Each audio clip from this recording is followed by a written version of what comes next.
ایک دفعہ پھر پروگرام بیٹھک میں خوش آمدید کہتے ہیں آپ کو، اور جو میں نے پہلے عرض کیا کہ پچھلی اقساط میں ہم نے معاہدہ امرتسر سے لے کے اقوام متحدہ کی قراردادوں تک کی بات کی ہے۔ اب ہم ملک صاحب سے یہ پوچھنا پسند کریں گے کہ ملک صاحب یہ بتائیے کہ جب بھارتی مقبوضہ کشمیر میں شیخ عبداللہ صاحب کی حکومت تھی، وزیر اعظم تھے، تو ان کی یہ وزارت عظمیٰ کا سلسلہ کب ختم ہوا، اور پھر یہ وزارت اعلیٰ کی کیا ضرورت پیش آئی وہاں پر کہ انہوں نے وزیر اعظم کا عہدہ ختم کر کے وزیر اعلیٰ بنا دیا وہاں؟ شیخ صاحب جو ہیں، جو بقول ان کے جب وہ گئے یونائٹڈ نیشن میں، تو ان نے اصل میں وہ چونکہ اسلامی کالج لاہور میں پڑھتے رہے ہیں، جی تو یہ جو چودھری محمد علی صاحب سے ظفر اللہ خان کا ڈیلیگیشن وہاں پر گیا تھا، اس میں جو لوگ تھے پاکستان ڈیلیگیشن کے، پھر انہوں نے کہا کہ میں آپ کو پرائیویٹلی ملنا چاہتا ہوں۔ جی تو چودھری محمد علی صاحب جو ہیں، انہوں نے اپنی کتاب میں یہ مینشن کیا ایمرجنس آف پاکستان میں کہ شیخ صاحب آئے ہمارے ہوٹل میں، تو انہوں نے یہ کہا کہ آپ قائد اعظم صاحب سے یہ کہیں جی کہ وہ خود مختار کشمیر کے لیے ایگری ہوں، کیونکہ پنڈت نہرو نے میرے ساتھ وعدہ کیا ہوا ہے کہ جموں کشمیر جو ہے اس کو وہ خود مختار بنائیں گے۔ ٹھیک ہے۔ تو پنڈت نہرو جو ہے، انہوں نے کہا پنڈت نہرو جو ہے اس نے ہمارے ساتھ بڑی کمٹمنٹس کی، اس نے پوری نہیں کی ہیں، بیک آؤٹ کر گیا ہے، آپ کے ساتھ بھی کمٹمنٹ پوری نہیں کرے گا۔ تو ہم یہ بات نہیں مان سکتے ہیں کہ ہم جناب اس مرحلے پر کشمیر کو چھوڑ دیں محض اس بات کے اوپر جی کہ پنڈت نہرو نے آپ کے ساتھ وعدہ کیا ہے۔ ہم آپ کو یقین لاتے ہیں کہ یہاں رائے شماری ہونے دیں، اس کا فیصلہ ہونے دیں، لیکن پنڈت نہرو کی بات جو اس پر ہم پر عمل نہیں ہوگا۔ لیکن بات وہاں ختم ہو گئی۔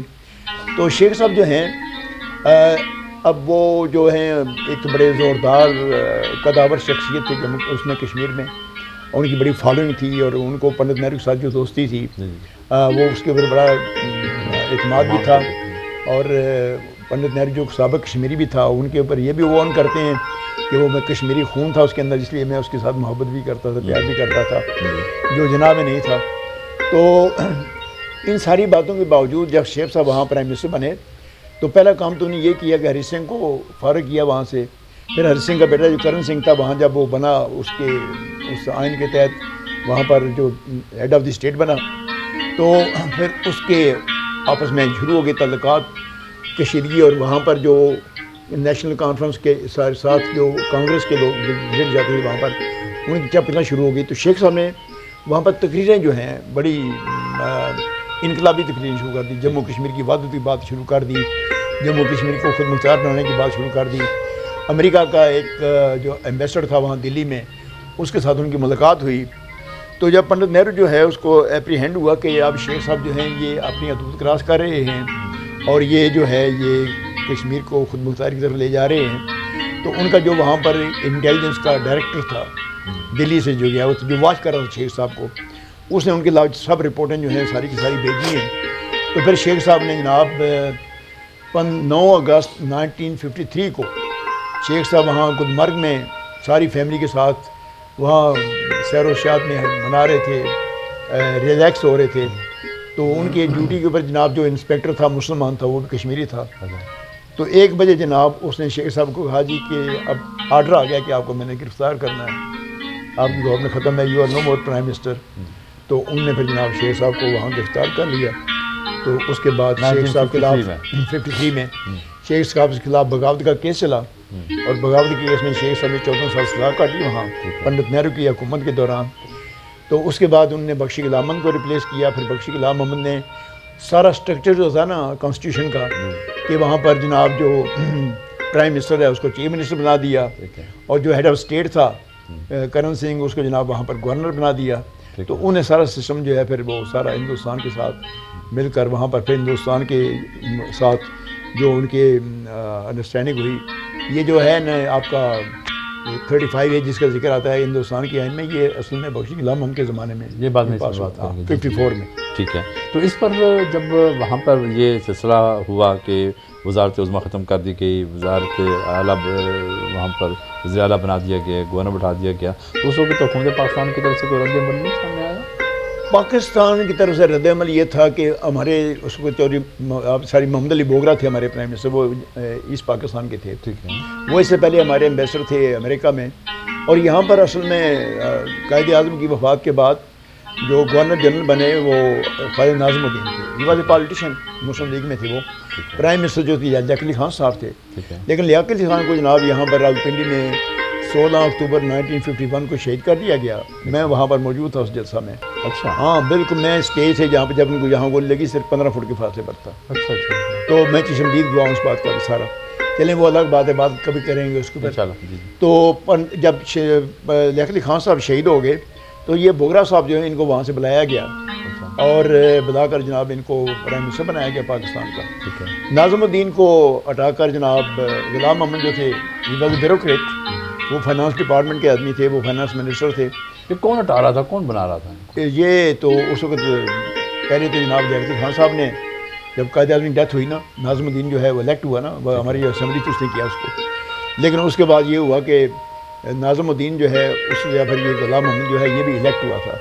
لیکن اس کے بعد جو ہے غلام محمد جو ہے یہ بیوروکریسی جو ہے ساری آ گئی.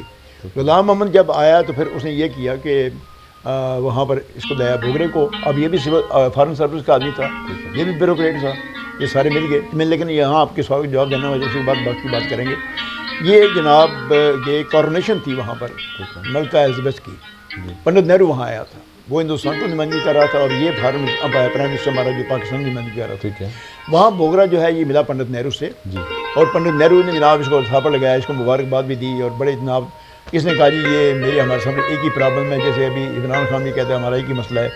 تو اس نے کہا جی کشمیر کا مسئلہ حل ہونا چاہیے. پنڈت نہرو نے کہا جی ٹھیک ہے, وہ پہلے لوگ جو پالیٹیشین تھے بڑے ضدی تھے, یہ تھا وہ تھا, اب آپ آ گئے تو ہم اس کو حل کر دیں گے. پھر ان کو دعوت دی تھی جب واپس ہم چلے گئے یہاں سے لندن سے تو آپ رات قیام کریں کہاں, کراچی میں. تو پنڈت نہرو نے ان کی دعوت مان لی. واپسی پر کراچی ایک دعوت ٹھہرا وہاں پر. تو وہاں انہوں نے کہا جی کہ میں اگر آپ کہیں تو میں وہاں آؤں گا دلی میں بیٹھ کر ہم بات کریں گے. تو اس نے کہا ٹھیک ہے. اب ایک طرف ہندوستان جو ہے ادھر شیخ اللہ کو ریموو کرنے کے لیے پلان کر رہا تھا, ٹھیک ہے. دوسری طرف جناب بوگرے کو جناب وہ تھپکی دے رہے تھے. ٹھیک ہے. اب بوگرا جو تھا یہ واز ناٹ اے پالیٹیشین, یہ بیوروکریٹ تھا. تو یہ اس کی تھپکی میں پنڈت نہرو بڑا گاہک آدمی تھا, بڑا چالاک تھا. قائد اعظم کے ساتھ اس نے سیاست کی ہوئی تھی, گاندھی کے ساتھ. تو ہوا یہ کہ ان نے جناب پنڈت نہرو جب واپس گیا تو ان نے خط لکھا جی کہ میں وہاں آنا چاہتا ہوں. انہوں نے کہا نہیں ابھی ہمارے حالات ٹھیک نہیں ہیں, ابھی میں مل کر آپ کو آیا ہوں, ابھی تو اس میں انتظار کریں. لیکن یہ ان پیشنٹ تھا, اس نے کہا جی ٹھیک ہے. اب ہوا یہ کہ انہوں نے جب شیخ اللہ کو 9 اگست کو وہاں اتارا تو وہاں ایک طوفان تھا کشمیر ویلی میں. 9 اگست 1953 کو. ہاں جی, 10,000 کے قریب لوگ گرفتار ہو گئے وہاں پر سارا.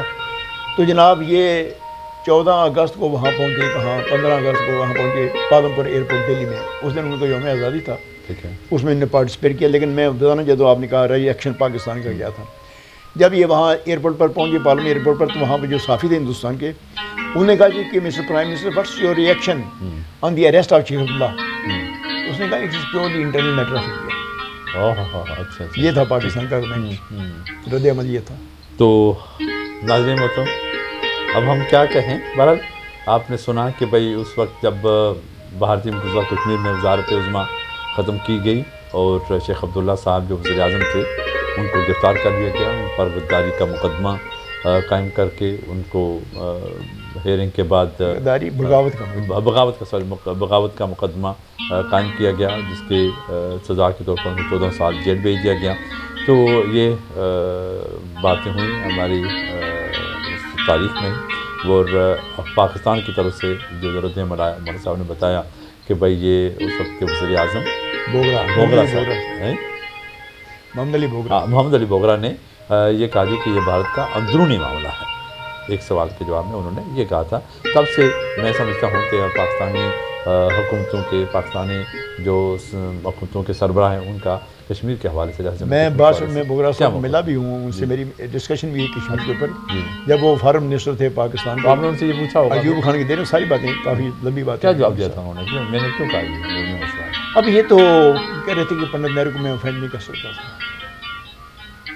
ناظرین محترم اب ہم پروگرام کے اگلے حصے میں انشاءاللہ اور بڑی تفصیل کے ساتھ پھر جو پاکستان اور بھارت کے درمیان معاہدے ہوئے, معاہدہ تاشکند ہوا, معاہدہ شملہ ہوا, اور پھر جو پاکستان اور آزاد کشمیر کے حکمرانوں اور حکومت کے درمیان معاہدہ کراچی ہوا, اور اس کے بعد پھر ایکٹ 70 ہے, ایکٹ 74 ہے. ان تمام باتوں پر ہم تفصیل کے ساتھ بات کریں گے. پھر آزاد کشمیر کے جو آئین میں وہ 13ویں ترمیم ہوئی اس پہ بات کریں گے. منگلا ڈیم بنتا ہے, اس کے پیچھے کیا کہانی ہے, اس پر ہم بات کریں گے.